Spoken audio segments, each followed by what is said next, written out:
toujours la paracha qu'on va lire ce Shabbat, Be'ezrat Hashem, c'est parachat Kititse. Et en même temps, on est aussi pendant le mois d'Elul, dans 2 semaines et demie à peu près, Be'ezrat Hashem, c'est Rosh Hashanah. Et Or HaChaim HaKadosh, il explique les premiers psukim des parachats Kititse, que ça nous fait réfléchir aussi pendant le mois d'Elul, comment on doit se préparer avant d'arriver à Yom Adin devant Akadosh Baruch Hu. Alors Or HaChaim, dans parachat Kititse, il explique le pasuk comme ça. Kititse la milchama al oivecha. Là-bas, Or HaChaim HaKadosh, il dit Kititse, au moment que tu sortiras. D'où tu vas sortir? Or HaChaim HaKadosh, il dit de l'autre monde à ce monde ici. C'est-à-dire quand tu viendras au monde, la milchama, tu arriveras à une guerre quotidienne. Quelle guerre on a ici quotidienne? C'est la guerre avec le Yetzer Hara, le mauvais penchant. Al oivecha, contre ton ennemi. Qui c'est ton ennemi? Il faut savoir qu'il y a un ennemi qui est face à toi, que tu peux faire la guerre contre lui et gagner. Mais il y a un ennemi que tu fais la guerre contre lui, tu as gagné, mais la guerre elle recommence encore, et encore, et encore. Alors lui, Or HaChaim HaKadosh dit, Al oivecha, contre ton ennemi. Quel ennemi ici? On parle d'un ennemi très très dangereux. Un ennemi que des fois on croit qu'on a réussi et on a gagné, mais en fin de compte, c'est faux. On te prévient déjà au moment que tu arrives dans ce monde que celui que tu vas faire la guerre contre lui, jamais il va baisser les bras. C'est une guerre quotidienne jusqu'à 120 ans, Be'ezrat Hashem. Untano Adonai Elohecha beyadecha veshavita shivyo. Akadosh Baruch Hu, il te le mettra entre tes mains et tu pourras le prisonnier. Alors ici il dit veshavita shivyo. C'est pas marqué veshavita auto. Veshavita shivyo. 2 fois il répète le même mot que tu vas le prisonnier. Pourquoi? Or HaChaim HaKadosh dit que des fois tu crois que tu l'as mis en prison et il ne pourra plus sortir et tu as gagné. Non. Cette personne-là, le Yetzer Hara, jamais tu pourras le mettre en prison. C'est une guerre quotidienne que tu dois faire. Pourquoi? Parce que lui, des fois, il va te faire croire que les péchés qu'il lui te demande de faire, ce n'est pas des péchés, c'est des mitzvot. Au contraire, il faut faire. Alors toi, tu fais des mitzvot et tu dis, ah, j'ai réussi à gagner le Yetzer Hara. Le Yetzer Hara, il ne vient plus contre moi maintenant. La preuve, je suis en train de faire des mitzvot. Fais attention, ce n'est pas toi que tu l'as mis en prison, c'est lui qui t'a mis en prison et tu ne t'es même pas rendu compte. Or HaChaim HaKadosh dit, c'est pour ça c'est marqué Veshavita Shivyo. Veraita Bashivya Eshet Yefat Toar. Et donc, au moment que tu es en prison, là-bas, tu as trouvé une femme, une très belle femme. Alors, Or HaChaim HaKadosh dit, ici on parle de quelle femme? Qui c'est cette femme? C'est la Neshama. Que la Neshama elle est très belle. Akadosh Baruch Hu il t'a donné une très bonne Neshama. Une Neshama propre, une Neshama pure. Et avec le temps que tu vis ici sur terre, tu as sali ta Neshama. Il y a des choses qui se sont venues accrocher dans cette Neshama. Au moment qu'Akadosh Baruch Hu il a mis la Neshama dans ton corps, et il t'a fait descendre ici, il t'a dit, je te donne, Akadosh Baruch Hu il a dit, je te donne une seule mission sur terre. C'est quoi? Tihiyeh tzadik. Sois un homme juste. Ve'al tihiyeh rasha. Et au moment qu'on arrive ici, on doit faire attention à conserver et à protéger notre neshama et ne pas tomber entre les mains de Yetzer Hara et après on va tomber dans la sitra achra, chas v'shalom, dans des mauvaises choses. Vechashak taba. Tu as désiré cette femme, cette belle femme, tu l'as désirée. C'est-à-dire, au moment que le Yetzer Hara il venait te dire de faire des péchés, tu l'as écouté. Tu as fait tout son désir que lui il a voulu. Mais maintenant qu'on t'a prévenu, qui c'est le Yetzer Hara, que tu es en guerre, que tu ne pourras jamais le gagner, et sa méthode à lui, alors on te prévient qu'à partir de maintenant que tu prendras sur toi de sortir en guerre contre ce Yetzer Hara, alors Vechashak Tabar, ta Neshama, elle voudra faire que des bonnes actions. comme lui, il a essayé de faire en sorte que tu fasses que des mauvaises choses, alors là maintenant, il va faire en sorte que tu vas faire que des bonnes actions.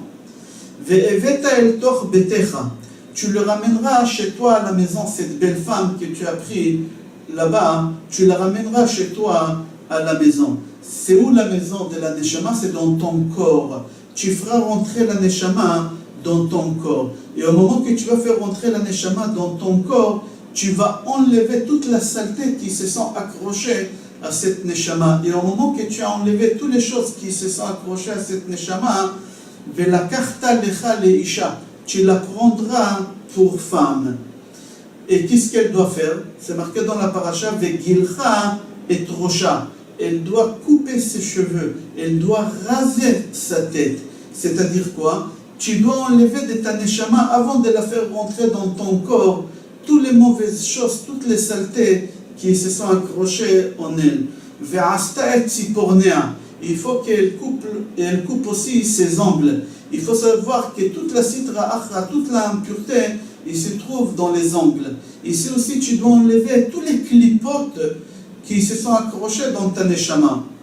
Ve'esira et simlat shivya me'alea.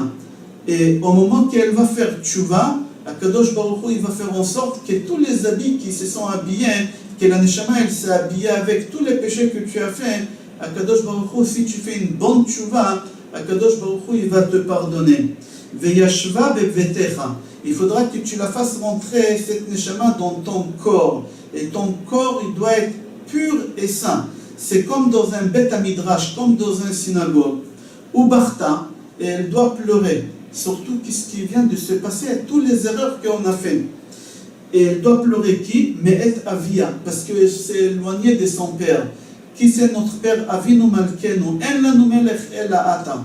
Notre père, notre roi, on n'a pas un autre roi et on n'a pas un autre père que toi. Ve'et ima, elle va pleurer aussi sa maman. Qui c'est sa maman? C'est Knesset Israël, comme c'est marqué dans Mishlei. Perek Aleph Pasuk Chet, Shma beni musar avicha, ve'al titosh torat imecha. C'est Gemara Brachot, page Lamed Hei, Amoud Bet. Et elle doit pleurer son père et sa mère pendant combien de temps? Dans la paracha, c'est marqué Or HaChaim HaKadosh dit Yerach Yamim. Pendant un mois, il faut pleurer et faire tchouva. Quel mois? Le mois de Elul. Pendant tout le mois de Elul, on doit se lever le matato, aller faire slichot, aller au mikveh, faire la tfila, on écoute le shofar. On essaie pendant tout ce mois-ci de pleurer et regretter sur toutes les actions qu'on a fait pendant toute l'année qui vient de s'écouler. Ve'achar kach tavo elea. Et seulement après que tu as fait tout ce qu'on a dit, tu pourras y aller vers elle. C'est-à-dire quoi, y aller vers elle? Tu pourras profiter et avoir un salaire de la Torah. C'est-à-dire ta neshama, elle pourra profiter de la lumière de la Torah. Comme c'est marqué dans Mishlei, Perek Tet Zayin, Pasuk Chavvav, Nefesh Amel Amela lo la Adam. Et Amel Batorah ou Maasim Tovim. C'est-à-dire un homme qui s'investit dans les cours de Torah, qui s'investit de se renforcer dans les études de la Torah, alors qu'est-ce qui se passe? Au Baalta, c'est-à-dire quoi? Au Baalta, tu vas l'acquérir, elle va t'appartenir, c'est-à-dire ta neshama, elle t'appartient, elle est à toi. Le Yetzirara, il n'a plus la main mise sur ta neshama, tu es libre.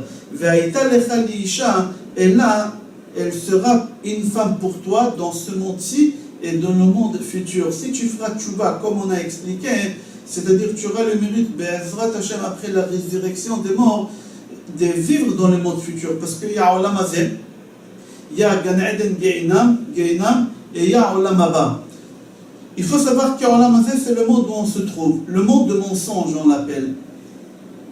Gan Eden Geinam, on appelle ça stand-by. C'est un endroit où on attend là-bas le temps que le Mashiach vient, jusqu'à la résurrection des morts. Et qu'est-ce qu'on fait pendant qu'on attend tout ce temps-là? Il y a la récompense et il y a la punition par rapport à notre conduite dans Olam Hazeh.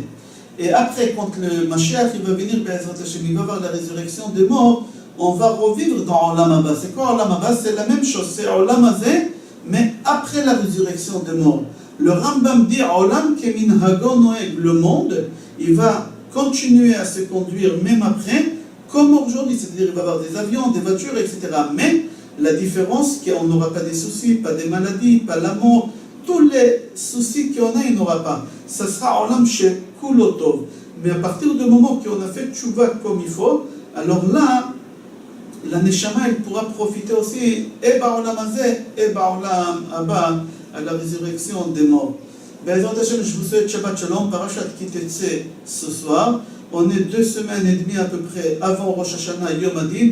Chacun il doit prendre sur lui des bonnes résolutions, Be'ezrat Hashem, pour arriver à Yom Adin devant Akadosh Baruch Hu, prêt avec beaucoup de zechuyot. Je vous souhaite Shabbat Shalom, Shana Tova et Kol Tov.